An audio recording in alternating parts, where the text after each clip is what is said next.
बोलो जयकारा बोल मेरे श्री गुरु महाराज की जय। सभी गुरुमुख प्रेमियों से हाथ जोड़कर प्रेम सहित जय सच्चिदानंद। हमारे जीवन में क्या जरूरी है, क्या ठीक है, किसकी हम परवाह करते हैं, किस वस्तु की प्राप्ति करना चाहते हैं, हमारे जीवन की उपलब्धि क्या है, हमारे नज़रिए से कुछ ये विचार भी हम अगर करें कि जीवन के अंदर जो समय व्यतीत हो रहा है हमारे जीवन में, हमारे लिए हमारा समय व्यतीत हो रहा है, हमारा जीवन है, हमारा मनुष्य शरीर है, हमारे श्वास हैं, हमारी सोच के अनुसार सब कुछ हमारा ही हम अगर मान कर चलते हैं, हम कुछ ना कुछ हासिल कर रहे हैं। एक साल का अगर हम बायोडाटा बनाएं, एक साल का अगर विश्लेषण करें, आकलन करें, एक साल का अकाउंट बनाएं कि जैसे साल में 12 दिन होते हैं, साल में 12 महीने होते हैं, या एक महीने का हम विश्लेषण करें, हिसाब करें, जैसे भी समझना चाहें, लेकिन मकसद समझने का हमारा जो है वो एक ही रहेगा। अगर हम साल का समझते हैं, साल भर के विश्लेषण के अनुसार हम कोशिश करते हैं समझने की, ये हम सबका मिला जुला ये विचार हो सकता है, हमारी मिली जुली सोच हो सकती है कि जिस प्रकार हम एक साल का हिसाब लगा रहे हैं कि एक वर्ष में 12 महीने होते हैं। एक महीना अगर किसी कारणवश बिना कमाई के, जो संसारिक धन जिसको हम कमाई कहते हैं, संसार के धन जो रुपया पैसा है, हमारी सैलरी है, हमारा जो बिजनेस की तरफ से बिजनेस में जो हमें मुनाफा होने वाला, यानी जिसको हम रोज़मर्रा की ज़िंदगी में काम लेते हैं, अपने शरीर के काम लेते हैं, अपने परिवार के काम में लेते हैं, यानी अपना गुजर बसर जो हम जिस भी ढंग से करना चाहते हैं, जो भी हमारा एक प्रोसीजर बना हुआ है, जो नियम बना हुआ है, जितनी कमाई का हमारा एक जितनी कमाई की लिमिट बनी हुई है, उसी को ही मद्देनज़र रखते हुए हम ये विचार कर रहे हैं। बिल्कुल सरल है, बिल्कुल सहज है कि अगर किसी कारणवश 12 महीनों में से एक महीना लगातार हम देखते हैं, अभी थोड़ा समय पहले ही हमारे किसी मित्र के दादाजी इस दुनिया से चल बसे। उम्र थी तो अंतिम समय में कुछ स्वास्थ्य गिर जाता है, स्वास्थ्य में कुछ कमी पेशी के चलते उतार चढ़ाव भी आते हैं।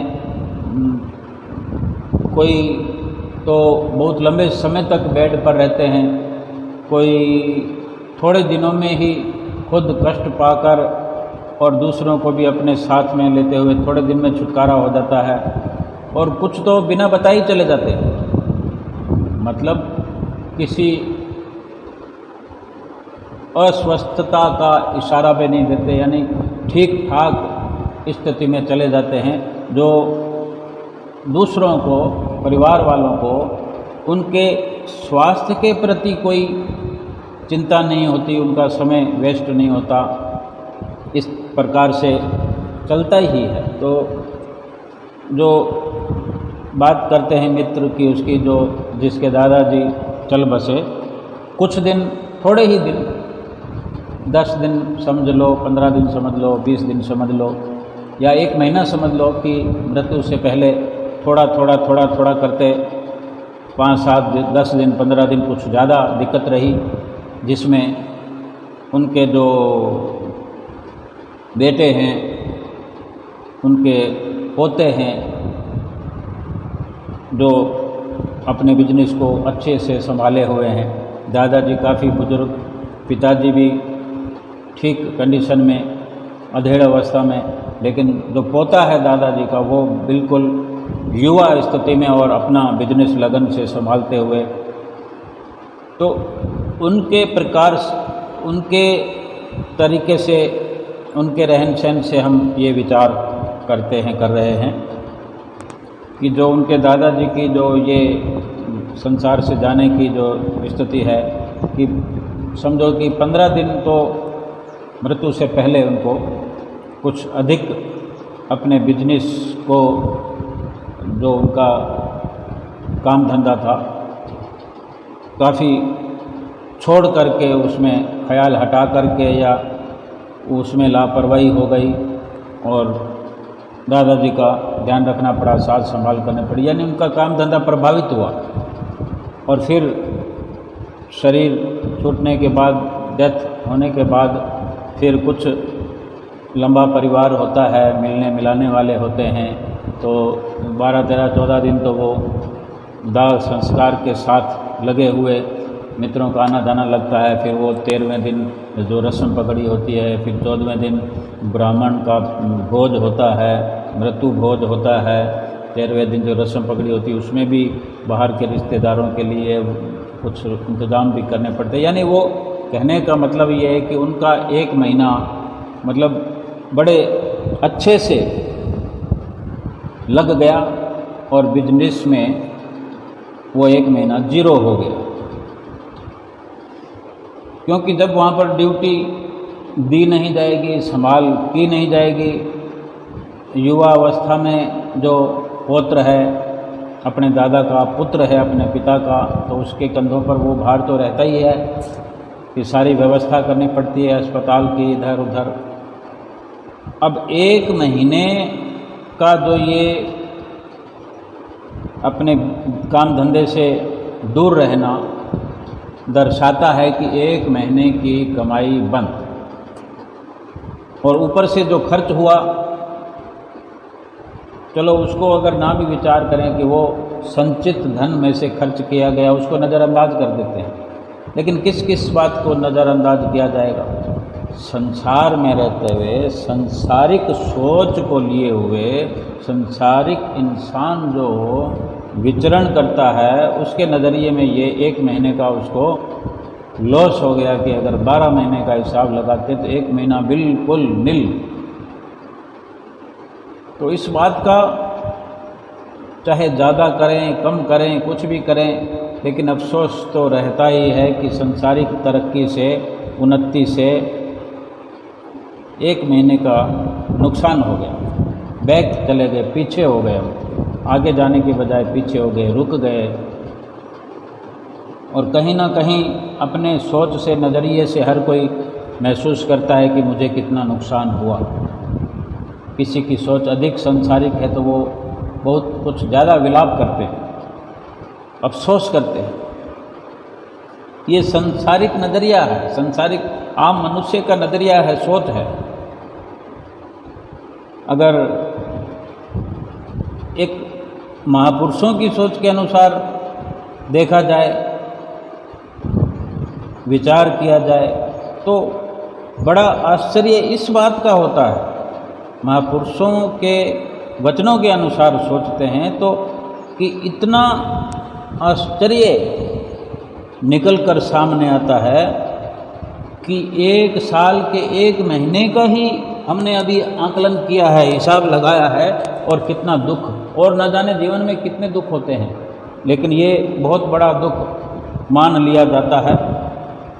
और संत महापुरुष जो बताते हैं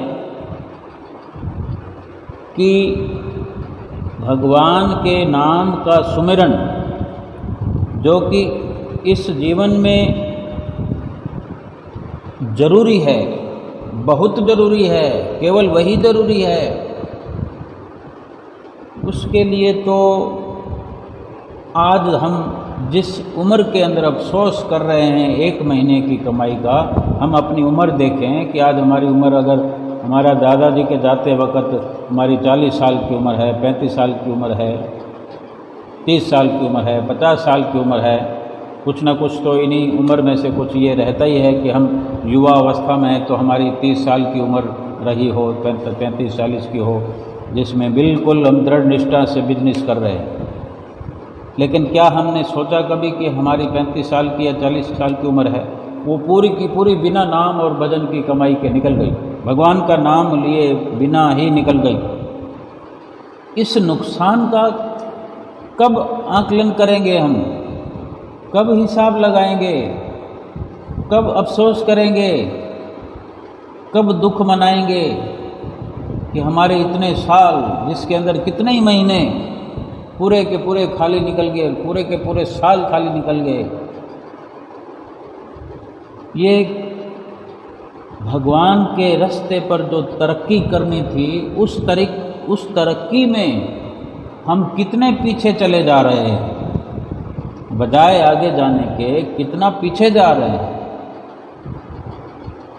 भजन बंदगी की कमाई,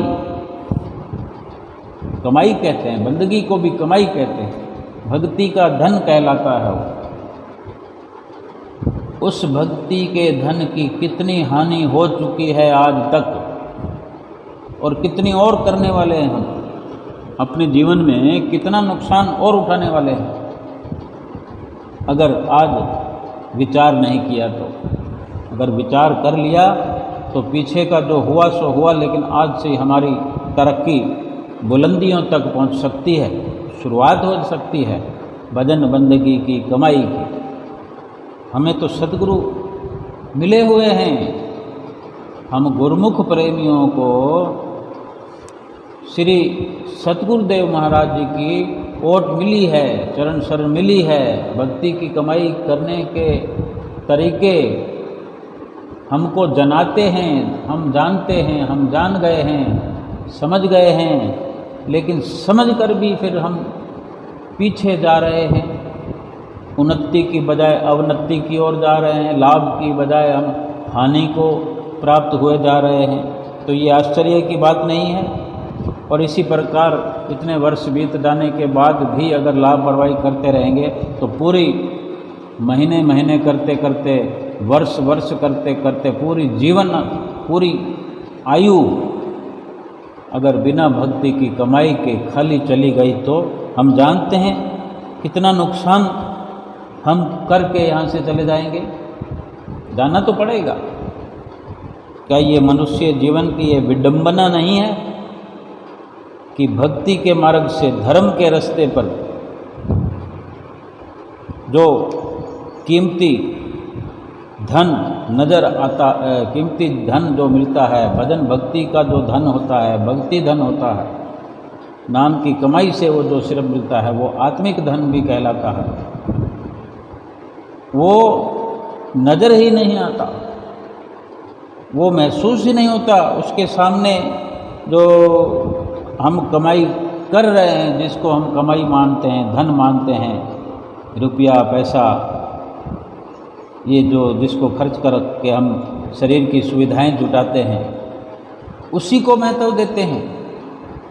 लेकिन क्या भक्ति का धन ना इकट्ठा करने पर, भक्ति की कमाई ना करने पर, उस धन की कोई फूटी कोड़ी भी हम साथ ले जा पाएंगे?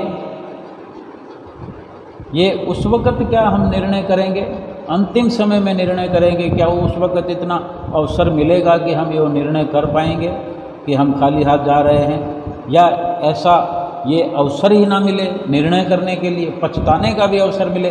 अव्वल तो पछताने का अगर अवसर मिल भी जाए तो हम कुछ कर नहीं सकते, लेकिन पछताने का भी अवसर ना मिले, सोचने का भी अवसर नहीं मिले, कितने दुख की बात हुई। हम कितने अभागे, यानी अभागे गिने जाएंगे, और मालिक की दरगाह में जाएंगे तो हमें कोई भाग्यशाली नहीं कहेगा।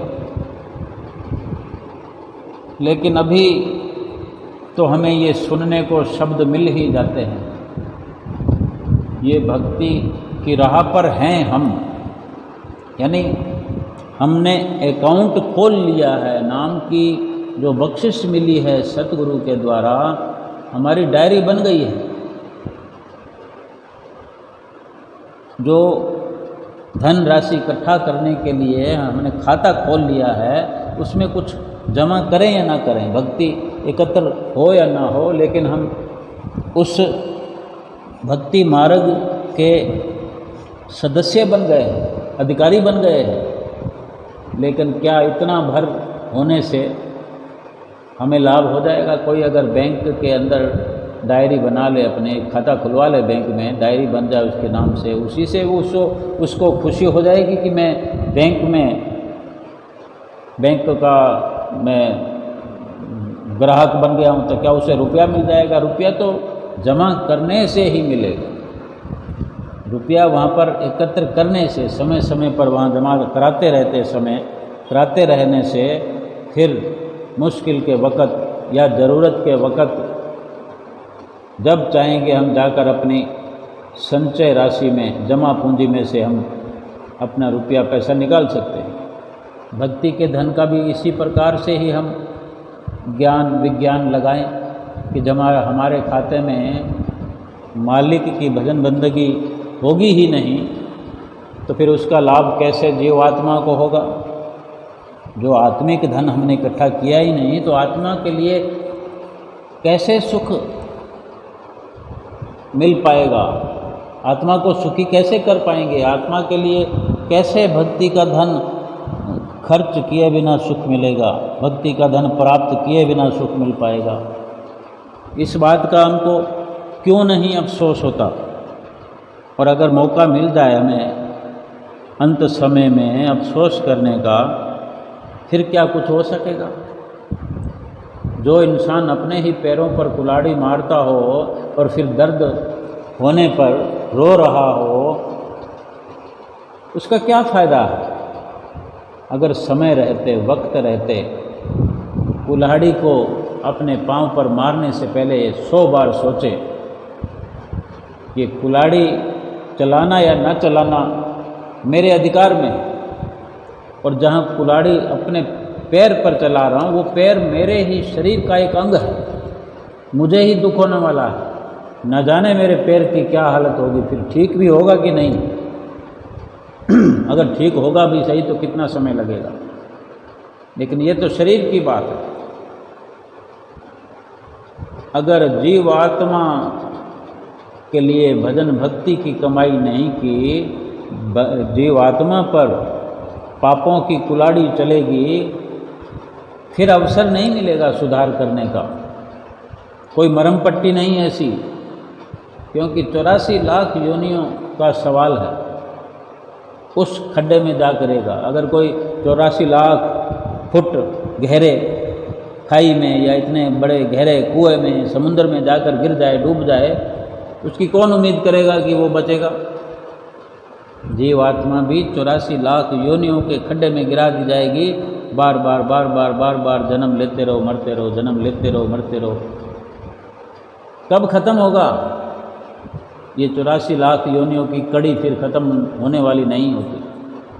लेकिन ये अधिक ना समझते हुए, केवल इतना ही अपना इरादा पुख्ता करते हुए, अपनी सोच को मजबूत करते हुए कि आज तो हमारे पास वक्त है, आज हमारे पास ये अधिकार है, हम अपनी जीवात्मा को 84 लाख योनियों के खड्डे में गिरने से बचा सकते हैं, बार बार जन्म लेने और मरने से हम बच सकते हैं। क्यों गफलत कर रहे हैं? क्यों गफलत करें? क्यों नहीं भजन सुमरन के लिए हम अभी से सोच लें? जिस वस्तु को, जिन सामानों को, जिस माया को रात और दिन दोनों हाथों से इकट्ठा करने के लिए लगे हुए हैं, अथक प्रयास, थकते भी नहीं हैं। बुखार हो जाए, बीमार हो जाएं, लेकिन हम कहते हैं नहीं, हम ठीक है, हम अपनी दुकान तो खोलेंगे ही, हम फैक्ट्री पर तो जाएंगे ही जाएंगे, हम कंपनी में तो पहुंचेंगे, अपने बिजनेस में तो जाना ही जाना है, नहीं तो नुकसान हो जाएगा। हद दर्जे तक हम उसको अपना समझ करके, अपने फ़ायदे में समझ के छोड़ते नहीं है उस सांसारिक रुपया, पैसा, माया को एक प्रकार से एकत्र करने के लिए इतनी मुशक्क़त करते हैं, इतनी मेहनत करते हैं, इतनी लगन रखते हैं। और यही लगन अगर भगवान के नाम में कर लें, लगा लें, लगन लगा लें। और जो भगवान का नाम अभी अच्छा नहीं लगता फिर भी लेने का प्रयास तो करते ही हैं, यही सोच संसार के लिए बना लें, संसार के ऐश इशरत के लिए इस प्रकार का मन बना लें कि ज़रूरत नहीं है, क्या करना है, ऐसा सोचने लग जाएं और जो कुछ मिल जाए ऐसी कच्ची पक्की सोच से, ठीक ठाक इरादे से, ठीक ठाक मेहनत से जो मिल जाए गुजर बसर तो हो ही जाएगा। लेकिन जोर अपना भजन भक्ति की कमाई में लगा दे, फिर तो 84 लाख योनियों में तो जाने का सवाल ही नहीं होता, क्योंकि भजन भक्ति की कमाई करने वाले के लिए 84 लाख योनियां तो कुदरत ने रखी ही नहीं है। उसके लिए तो परमपिता परमेश्वर का घर है जहां वो पहुंच जाएगा। देखते ही देखते वो खींचता चला जाएगा, महसूस होने लग जाएगा। जिस तरह दुकान पर बैठा हुआ व्यक्ति, दुकानदार सुबह से लेकर जैसे ग्राहकों को अटेंड करता है, कमाई करता है, अपना सामान बेचता रहता है, 2 घंटे तक लगातार बिक्री चली, 2 घंटे में कोई थोड़ी सुस्ती आती है, थोड़ी देर के लिए चाहे 2 मिनट के लिए आए तो वो अपने गले में से बड़े बड़े नोट जैसे 2-2 हज़ार के नोट हैं वो निकाल के कहीं और कहीं नीचे इधर उधर गले में घुसेड़ देता है। 500-500 वाले नोट भी कहीं अलग इधर उधर इकट्ठे करके रख देता है। छोटे मोटे नोट थोड़े बहुत अपने गले में रखता है, बाकी इधर उधर अपने सेट कर देता है। और उसको पता लग जाता है कि अगर ये मेरे रुपए 10,000 हैं तो उसको सब अनुमान है कि 10,000 रुपये कमाने पर इतनी कमाई हो जाती है, 5,000 रुपये कमाने पर इतनी कमाई हो जाती है, क्योंकि सारी जो परसेंटेज है उसकी नपी तुली है। भक्ति के मार्ग में क्यों नहीं है ऐसा? भक्ति के मार्ग से ही अनभिज्ञ क्यों हैं हम? अनजान क्यों बने रहते हैं? जानबूझकर क्यों अनजान बने रहते हैं? अगर संसारिक कमाई के लिए इतना सजग हैं, इतना सचेत हैं, पल पल की खबर रखते हैं, ये भी सारा दिन अंदाज़ा लगता रहता है, पता लगता रहता है कि आज कल से कम कमाई हुई है, आज मंदी चल रही है। थोड़ी सी बिक्री कम हो जाए तो हम कहते हैं मंदी चल रही है, ये रोना रोते रहते हैं सारा दिन। भक्ति की कमाई की तो मंदी क्या चल रही है, हमने बिजनेस को ही ठप कर दिया। लेकिन हम आंख मूंद कर बैठे हैं जैसे कोई चमत्कार होगा। हमारे पास किराया नहीं है, कोई सुविधा नहीं है, कोई व्यवस्था नहीं है, फिर भी कोई हवाई जहाज आएगा और हमें दिल्ली से बॉम्बे जाकर पहुंचा देगा। ना टिकट ली हो हमने, ना टिकट के लिए पैसा खर्च किया हो, ना आपने कोई साधन जुटाया हो, ना एयरपोर्ट पहुंचे हों, कैसे फिर मुमकिन है हमारा सफ़र हो जाएगा? हवाई जहाज तो छोड़, किसी मोटरसाइकिल के लिए भी अगर व्यवस्था नहीं की हो तो मोटरसाइकिल से भी हम कहीं नहीं जा सकते। जहाँ जाना हो, जिस प्रकार से सफ़र करना हो, जितनी दूरी का सफ़र हो, उसके लिए सारे साधन हमको जुटाने पड़ेंगे। संसार में रहकर हम वो साधन अपनाने का प्रयास कर रहे हैं कि हम संसार के अंदर ही सब कुछ छोड़कर चले जाएंगे। हम जो भगवान के नाम को भुलाकर बैठे हैं और संसार को रात और दिन इकट्ठा कर रहे हैं, ये सब कुछ यहीं छोड़कर जाना है। अकल बुद्धि से अगर काम लिया जाएगा, संतों महापुरुषों के नज़रिए से विचार किया जाएगा, तब ये परिवर्तन आएगा। क्योंकि जब तक हमने माया का रस लेने की लगन लगी है, माया का रस तो कड़वा बहुत है, लेकिन हम मायावी सामानों पर जो ऊपर ऊपर मिठाई की चाशनी चढ़ी हुई है, उसी को थोड़ा बहुत अनुभव करके हम गलतफहमी में हैं, भुलेखे में हैं, और बार बार लगातार दिन प्रतिदिन हर पल यही गलती हम करते चले जा रहे हैं। और आज इतनी उम्र हो गई, कुछ भी हाथ पल्ले नहीं है। और फिर जो समय निकल गया इसमें भी दुख का रोना हम रोते रहे हैं। जो समय बचा है उसी में भी हम अपने जीवन में केवल रोना रोते हुए इस संसार से चले जाएंगे। लेकिन अगर हम कहना मान लें, सतगुरु की जो रहनुमाई मिली है, उनके वचनों पर अमल कमा लें, ना तो संत महापुरुष खाने पीने के लिए मना करते हैं, अच्छी से अच्छी दाल रोटी सब्जी खाओ, दूध पियो, जूस पियो, फल खाओ, कोई मना थोड़ी करते हैं। अपने सेहत के मुताबिक सब कुछ खान पान कर सकते हो। अगर व्यवस्था नहीं है, प्रारब्ध नहीं है, तो केवल रोटी में भी गुजारा कर सकते हो। लेकिन विचार ये रख के हर कदम आगे बढ़ाना है कि भजन भक्ति की कमाई हो रही है कि नहीं, हमारे चित्त में चिंतन हो रहा है प्रभु नाम का कि नहीं, हमारी आत्मा प्रफुल्लित हो रही है कि नहीं, हमारे लोक और परलोक का हमें ख्याल है कि नहीं।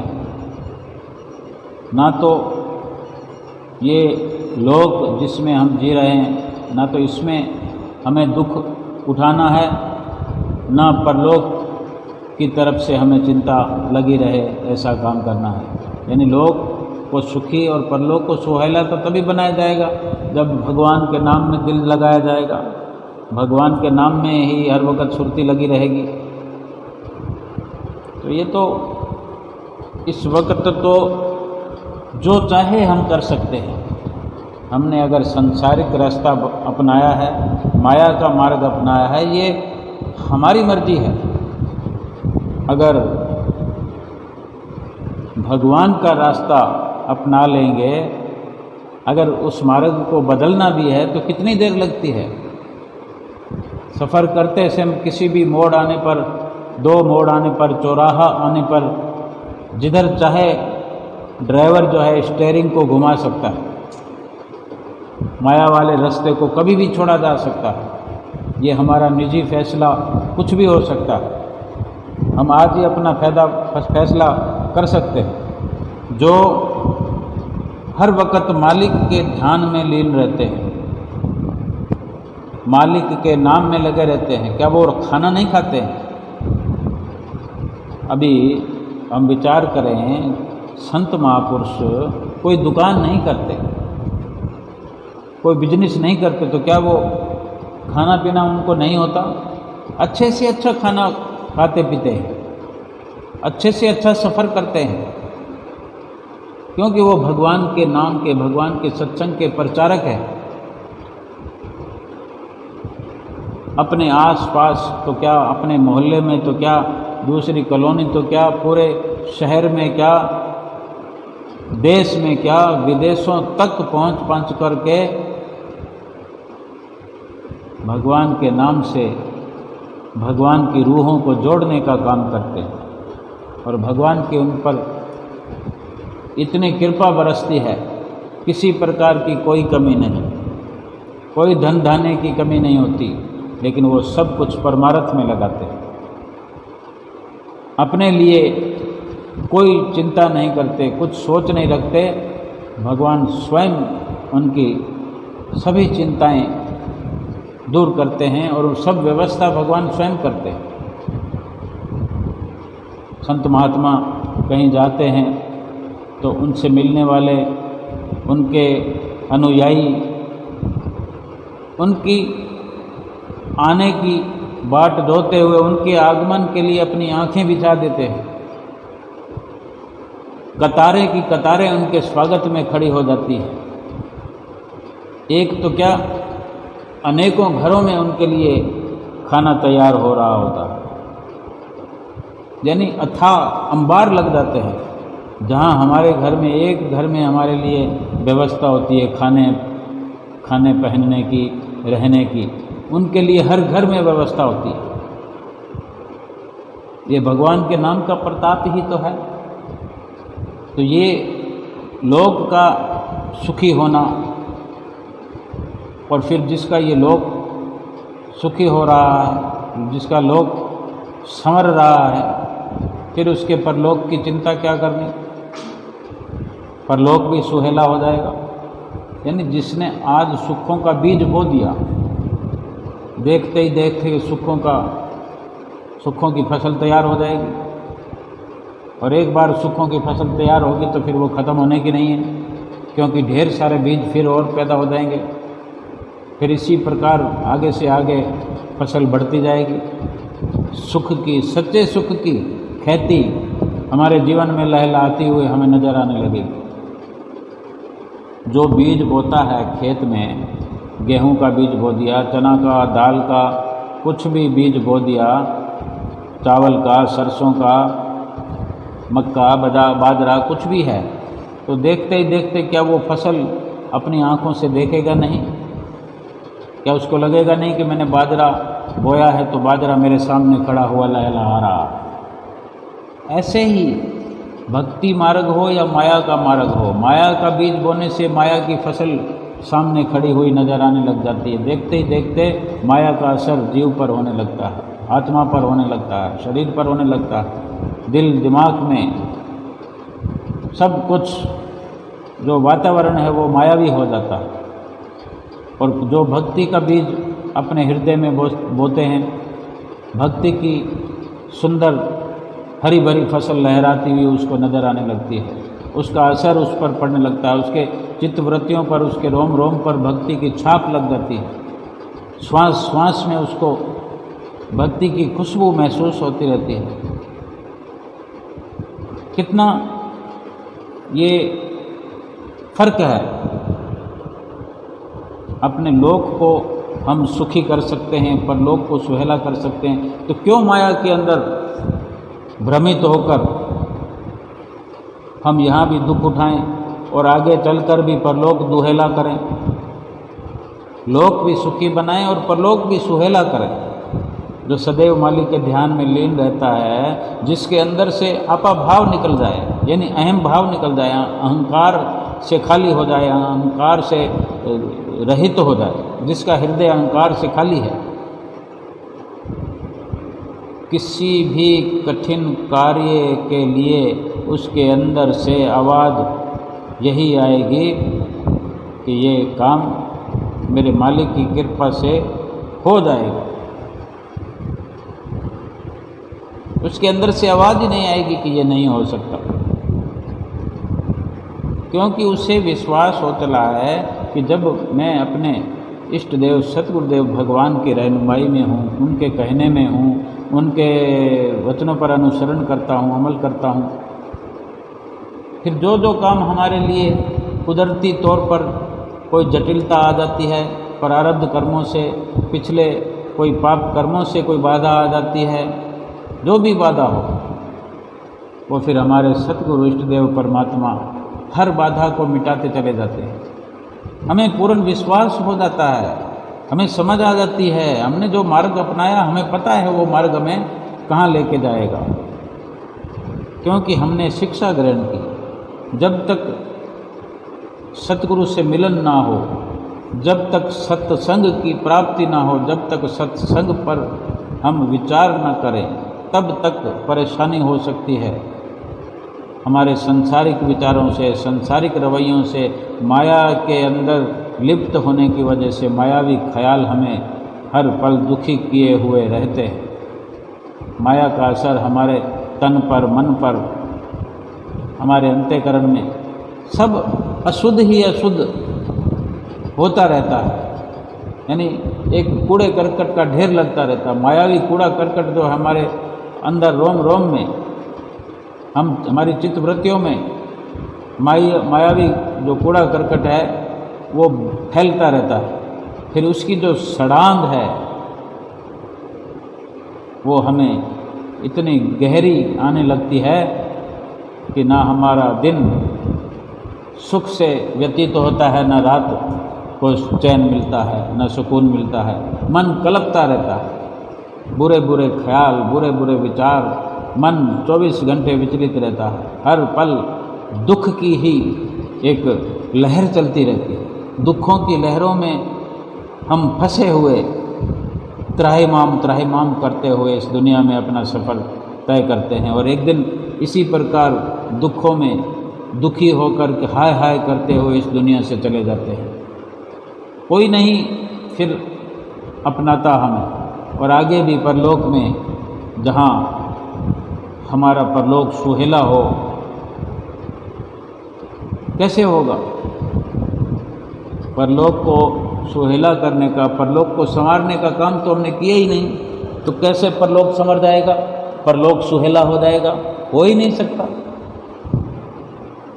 और फिर जो माया, हमने माया में दिल लगाया, माया में ही विचरण किया, माया में फंसे रहे, तो माया का फिर असर यही है, सारे जीवन में भी दुखी रहे, अशांत परेशान रहे, विचलित रहे।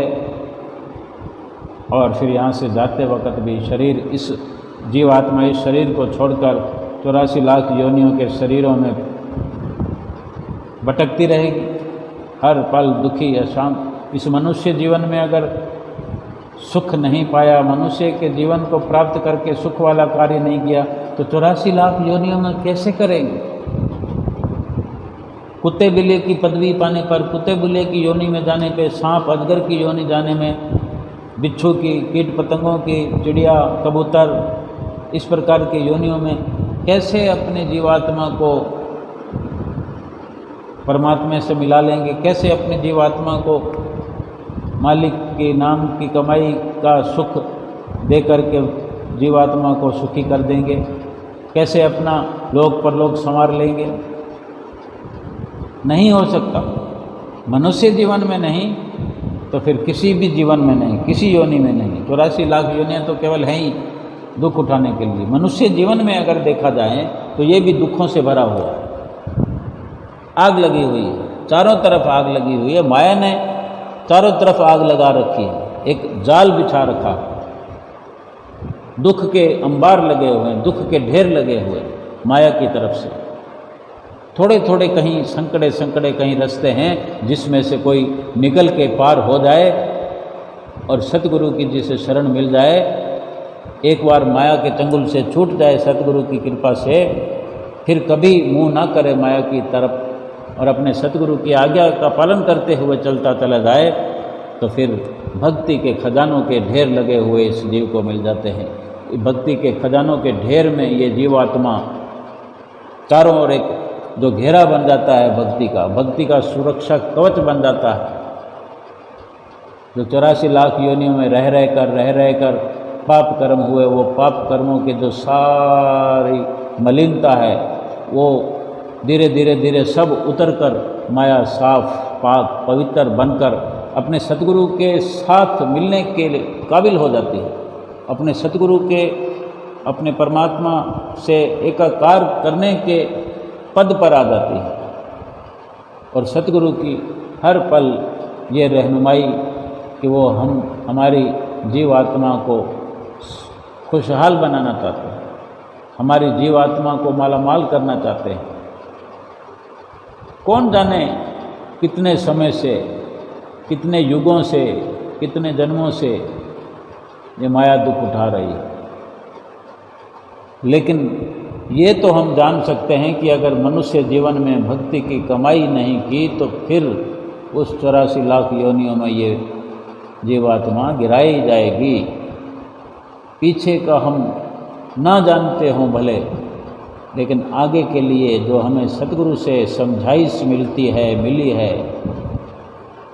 हम ये अनुभव कर सकते हैं, ये हम समझ सकते हैं। संसार के लिए सारी समझ इंसान रखता है, संसार की तरक्की के लिए पूरा ज्ञान रखता है, ज्ञानी है, विज्ञानी है, ब्रह्म ज्ञानी है।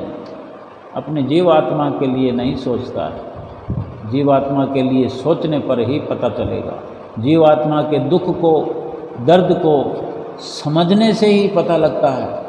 हम एक मनुष्य जीवन की अगर बात करें, एक मनुष्य जीवन के अंदर कितने दुख हैं, अथाह दुखों के बीच में हम रह रहे हैं। अगर सतगुरु की शरण हमें मिल गई और हमने सतगुरु की शरण को अपना के, अपने सतगुरु को अपना बना के हमने उनकी रहनुमाई में चलना शुरू कर दिया है, तो हमें भले संसार का दुख ना अभी व्याप सकता है, ना आगे व्यापेगा, लेकिन फिर भी जो दुख हमने पाए हैं, जो हम पा रहे हैं, पिछले कर्मों के अनुसार, पिछले प्रारब्ध कर्मों के अनुसार, पाप कर्मों के अनुसार जो हमें मनुष्य जीवन में, कोई कह दे ये कि हमें दुख नहीं है।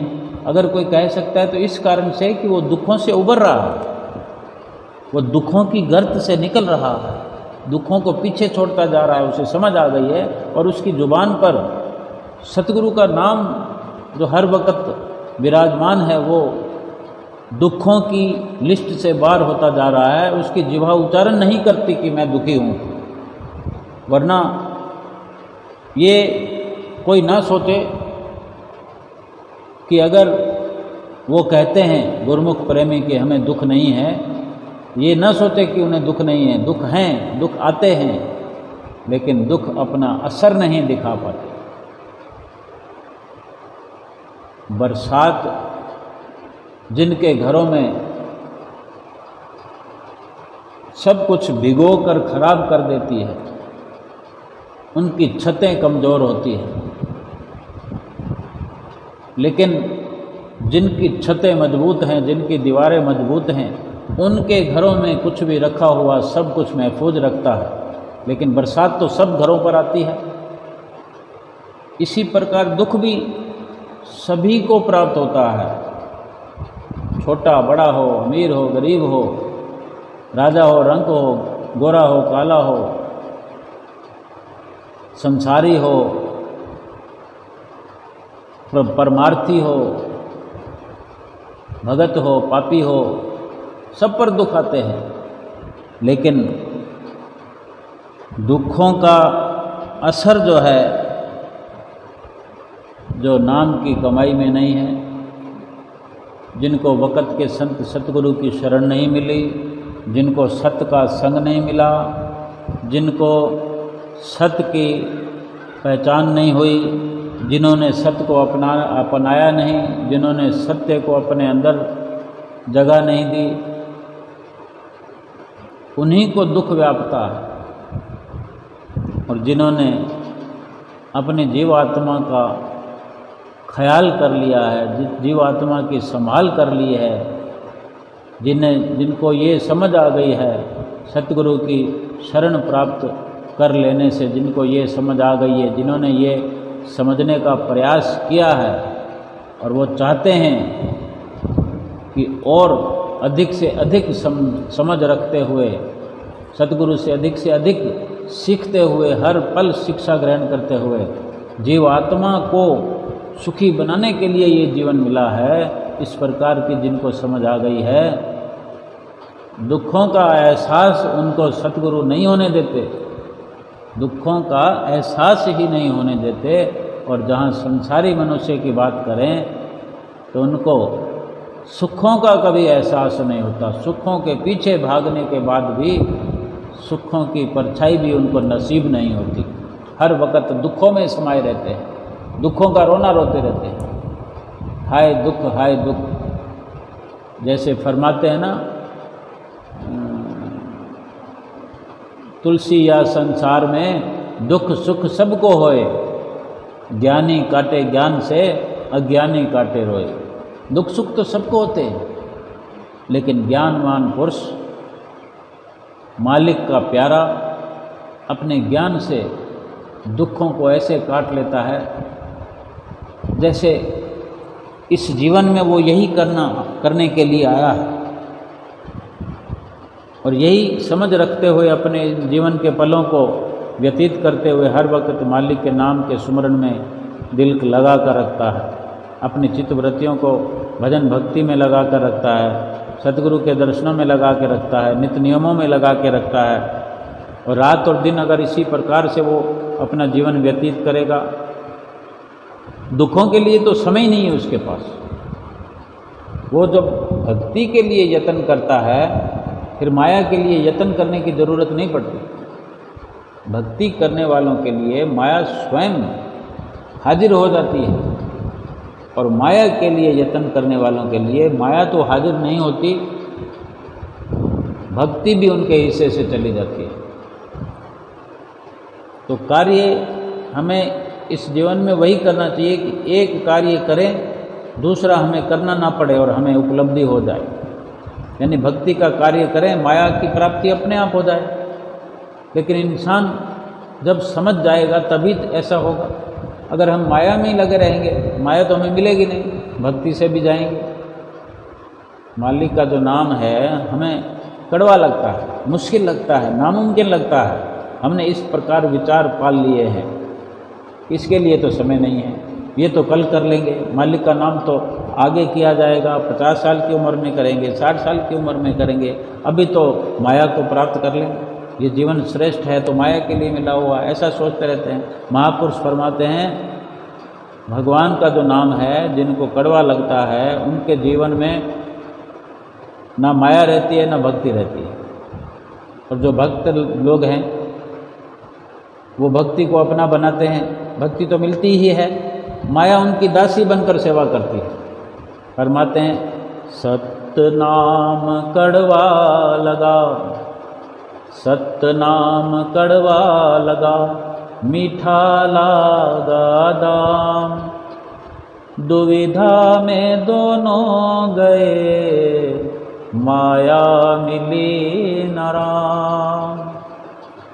इस दुविधा में ही पड़े रहते हैं, माया के पीछे भागने से माया मिलती नहीं, माया किसी की बनती नहीं, और इसी दुविधा में उधेड़ बुन में भक्ति को हम प्राप्त करते नहीं, भक्ति के लिए समय खर्च करते नहीं, भक्ति को अपनाते नहीं, भक्ति भी नहीं मिलती और माया को हम नहीं प्राप्त कर सकते, और सारे जीवन में दुख उठाते हुए पर लोग भी अपना बिगाड़ कर इस दुनिया से चले जाते हैं।